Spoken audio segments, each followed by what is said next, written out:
আসসালামু আলাইকুম। Hello second year, কেমন আছো? আশা করছি ভালো আছো। তো আজকে তোমাদের ক্লাসটা নিতে পারিনি, ইভেন তোমাদেরকে জানাতেও পারিনি, কারণ নেটের লাইনের ওই যে পাশে খোঁড়াখুড়ি করছে, তো ওই নেটের লাইনের তোমার ইয়ে দিয়ে কি বলে এক্সক্যাভেটর দিয়ে খোঁড়াখুড়ি করছে, তো ওপর দিয়ে ইয়ে করতে গিয়ে ওই নেটের তারটা সব ছিঁড়ে ফেলছে। তো অনেকগুলি তার ছিল, এটা ইয়ে করতে করতে মনে করো এই রাত্রি প্রায় 9টা 10টা বেজে গেছে। যার জন্য একটু সমস্যা হয়েছিল এবং আমি তোমাদেরকে জানাতেও পারিনি, কারণ ওই দিকটাতে ব্যস্ত ছিল, আমার মাথায় কাজ করেনি যাচ্ছে মোবাইল দিয়ে জানাই দেই। এমনি তো আমি তো জানাই দেই মোবাইল দিয়ে বা ইয়ে করে, কিন্তু আজকে মনেই ছিল না। তো যাই হোক, সেজন্য সরি। আর তোমাদেরকে আমি ওই ক্লাসের ব্যাকআপ হিসাবে এই যে ভিডিওটা করে দিচ্ছি, এবং ভিডিওটাও ক্লাসে যেটা করাইতাম আর কি আজকে, সেটা নিয়েই। দেখো, এখানে আমরা যদি আমাদের অ্যাডভান্স রিডিং এন্ড রাইটিং এর কোশ্চেনটা দেখি, গত দিনে আমরা পার্ট বি এর রাইটিং অংশটা, যেটা রাইটিং 2, এটা করেছিলাম যে what would be the form, voice and style. এটা আমরা 90 নম্বর ক্লাসে করেছিলাম। আজকে 91 নম্বর ক্লাসে করব right a topic sentence for a paragraph on the topic child labour. এখন এখানে চাইল্ড লেবার না, আমরা অন্য কোনো একটা টপিক নিব, এবং সেই টপিকের উপরে হচ্ছে আমরা একটা ইয়ে লেখার চেষ্টা করব, ওই কি বলে topic sentence.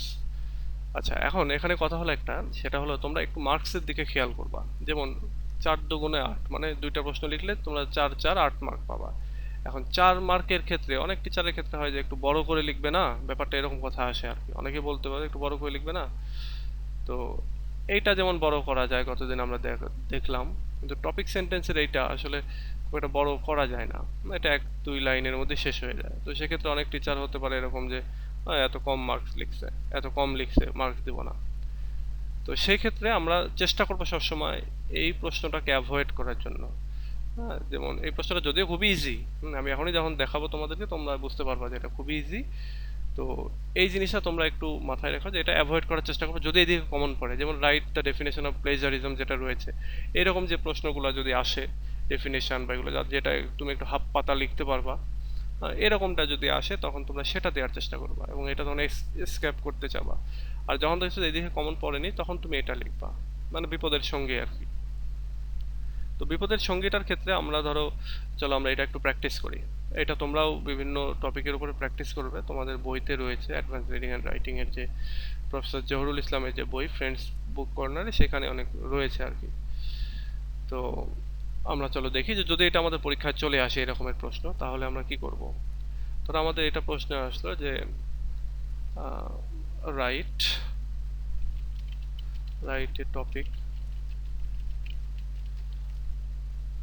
of the write a topic sentence on the following topic দিয়ে, হয়তো এখানে একটা টপিক দিয়ে দিল যে উইমেন এম্পাওয়ারমেন্ট।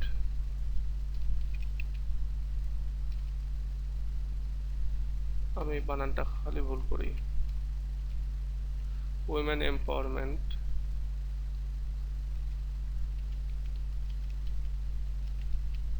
মানে মহিলাদেরকে শক্তিশালী করা আর কি, মেইন স্ট্রিমে নিয়ে আসা। উইমেন এম্পাওয়ারমেন্ট, এইটা নিয়ে আমাদেরকে একটা টপিক সেন্টেন্স লিখতে হবে। Write a topic sentence for on, আর কি এটা মানে আমরা টপিক সেন্টেন্স কিসে থাকে, টপিক সেন্টেন্স হচ্ছে প্যারাগ্রাফে থাকে, তাহলে টপিক সেন্টেন্স ফর ফর দিতে পারি, ফর এ প্যারাগ্রাফ। ধরো এই এই প্রশ্নটার আমরা লিখবো, এটার টপিক সেন্টেন্স লিখবো। এখন টপিক সেন্টেন্স কি এটা তো আমরা জানি যে এমন একটা ওয়ার্ড। এখন আমরা যখন ওই যে বললাম না যে একটু যখন বড় করতে হবে, তখন বড় করতে গেলে কি লিখবা, কিভাবে বড় করবা, নইলে তো বড় করার মানে সমস্যা। তো সেক্ষেত্রে যেটা করা যেতে পারে যে ধরো আহ, আচ্ছা, আমি এইখানে আরো একটা সহজ টপিক দেই বোঝানোর জন্য আর কি। মোবাইল ফোন, মোবাইল ফোন অথবা ফেসবুক টেসবুক যাই হোক না কেন, ধরো এরকম একটা টপিক দেওয়া থাকলো, তখন তোমরা এটা লিখছো যে answer.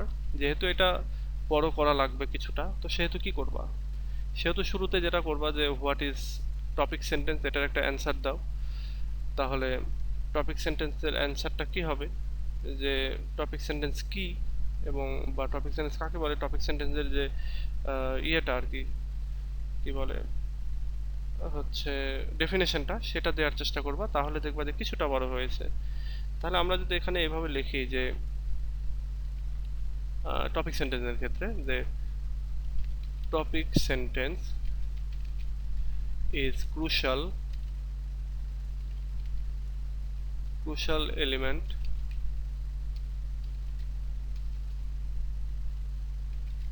of a paragraph.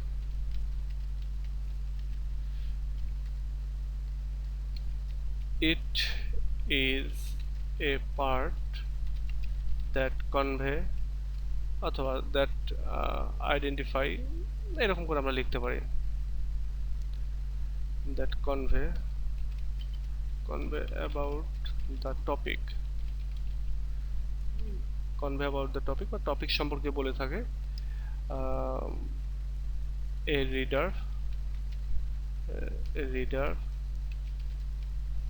can be familiar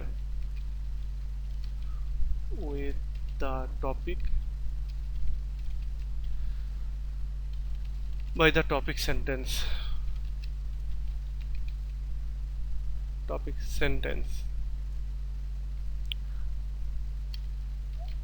without a topic sentence a paragraph remains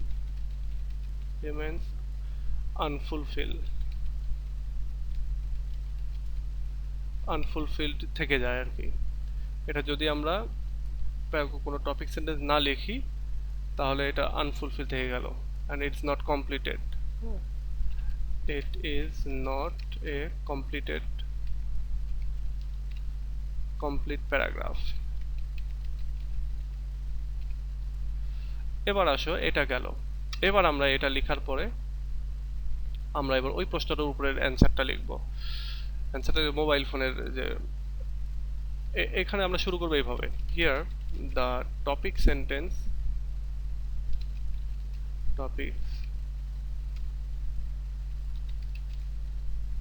on the topic sentence for a paragraph on the topic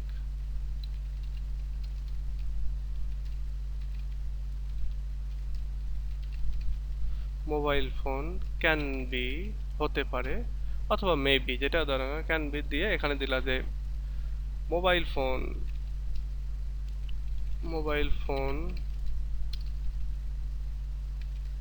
is one of the most influential invention of the modern science. Modern আইটা এনটা ছুটে গেছে, invention TION invention, influential আচ্ছা TIAL হবে। তো influential invention of the modern science, এইটুকু দিলেই হবে। মানে একটা কথা যে তুমি এইখানে পরিচয় করাই দিলা, এই সেন্টেন্সটা দিয়ে তুমি পরিচয় করা দিচ্ছ যে আসলে হচ্ছে জিনিসটা কি, মোবাইল ফোন জিনিসটা কি। হ্যাঁ, তারপরে এখানে বলতে পারো আরেকটু সেন্টেন্সে it is most useful gadget in our modern life অথবা in our life, এটুকু দিলা। বাট এখানে যেহেতু মানে একটা সেন্টেন্স লিখলেই হবে, দুইটা লেখার দরকার নেই, তো একটাই লিখো আর কি।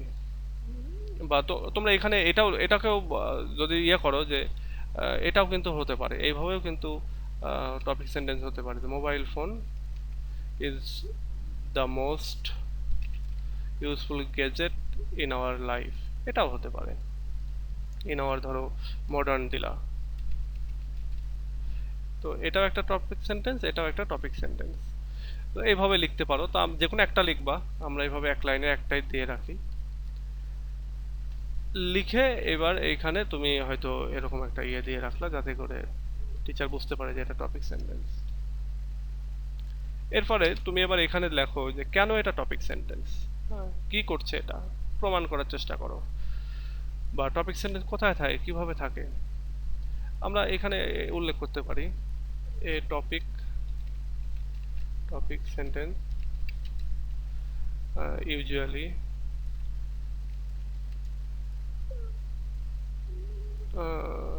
usually is placed, টপিক সেন্টেন্সকে রাখা হয় at the first line,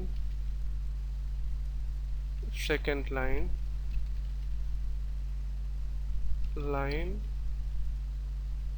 or even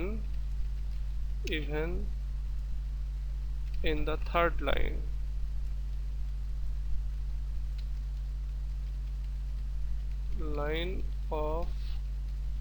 of a paragraph।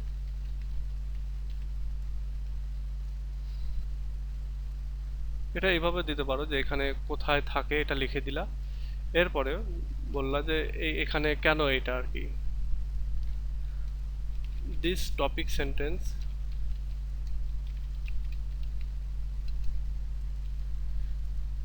is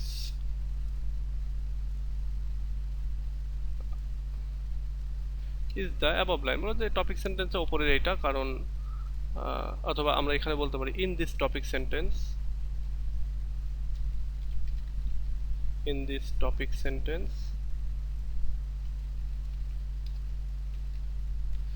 the reader can get a clear idea about the subject of a paragraph that they are going to go through মানে কিন্তু পড়া, হ্যাঁ, go through মানে হচ্ছে পড়া, তুমি এইভাবে দিতে পারো। আচ্ছা, তো এইভাবে আর কি তুমি লিখতে পারো যে এটা হচ্ছে তোমার মেইন কথা। তুমি যদি পরীক্ষার খাতায় লিখতে তাহলে 2 লাইনেই শেষ হয়ে যেত। এখন এই 2 লাইনেই যদি তুমি শেষ করে দিতা তখন তো টিচার বলতো ছোট হয়ে গেল, বাট এটা লিখলে এখন তোমার হাফ পৃষ্ঠা লেখা হয়ে যাবে। তো এটাই ছিল আমার আজকের এই ক্লাসের ইয়েটা, যে তোমরা এইভাবে লেখার চেষ্টা করো। এইভাবে তোমরা যত হচ্ছে টপিক, যে ধরনের টপিকই আসে না কেন, সেটাকে WH হোয়াট দিয়ে কোশ্চেন করবা, হ্যাঁ, হোয়াট ইজ দিয়ে কোশ্চেন করে সেই কোশ্চেনের অ্যান্সারটা দিবা, তাহলেই হয়ে গেল হচ্ছে তোমার টপিক সেন্টেন্স। এবং টপিক সেন্টেন্স বিভিন্ন জায়গায় ফার্স্ট লাইন, সেকেন্ড লাইন অথবা থার্ড লাইনেও থাকতে পারে। এবং এইভাবে যদি লিখতে পারো তাহলে আশা করি একটা ভালো মার্কস পেয়ে যাবা। তো তোমরা প্র্যাকটিস করো এটা বেশ কয়েকটা টপিকের উপর। এখানে আরও অনেক টপিক দিতে পারো, যেমন ধরো তোমরা এখানে দিলা হয়তো ইয়োর ফেভারিট পোয়েট, তারপরে ভ্যালু অফ টাইম, তারপরে ফিমেল এডুকেশন, তারপরে ধরো ইন্টারনেট, ফেসবুক, ইমেইল, তারপরে প্রাইস হাইক, এরকম অনেক কিছুই দিতে পারো। এরপরে আরও দিতে পারো যে ভিলেজ মার্কেট, বুক ফেয়ার, মানে প্যারাগ্রাফ যত টপিকের হয়ে থাকে, তোমরা এই যাবৎকালে জীবনে যত প্যারাগ্রাফ পড়েছো সে যে কোনো প্যারাগ্রাফের উপরে হয়তো একটা টপিক জানি তোমাকে লিখতে হতে পারে। তো তুমি সেভাবে একটু পড়াশোনা 10-12টা প্যারাগ্রাফ এমনিতে পড়ে যাও, দেখবা তারপরে যেটাই আসছে তুমি বানিয়ে লিখতে পারবা। তো আশা করি এই ক্লাসটা তোমাদের একটু উপকারে আসবে এবং তোমরা হচ্ছে এটা নিয়ে প্র্যাকটিসও করবে। যদি এটা পরীক্ষায় আসে তাহলে এইভাবে লিখো, একটু বড় হবে আর কি তাহলে। আর যদি বিকল্প থাকে তাহলে এটার অ্যান্সার করার দরকার নেই, আর বিকল্প যখন থাকবে না তখন এটার অ্যান্সার করবা। সো ঠিক আছে, আজকে এ পর্যন্তই। আমি দেখি একটু পরে আরেকটা ভিডিও দেয়া যায় কিনা, আর নেক্সটে গিয়ে আমরা নেক্সট ক্লাসটা আবার লাইভ করবো ইনশাল্লাহ। তো ভালো থেকো সবাই, আল্লাহ হাফেজ।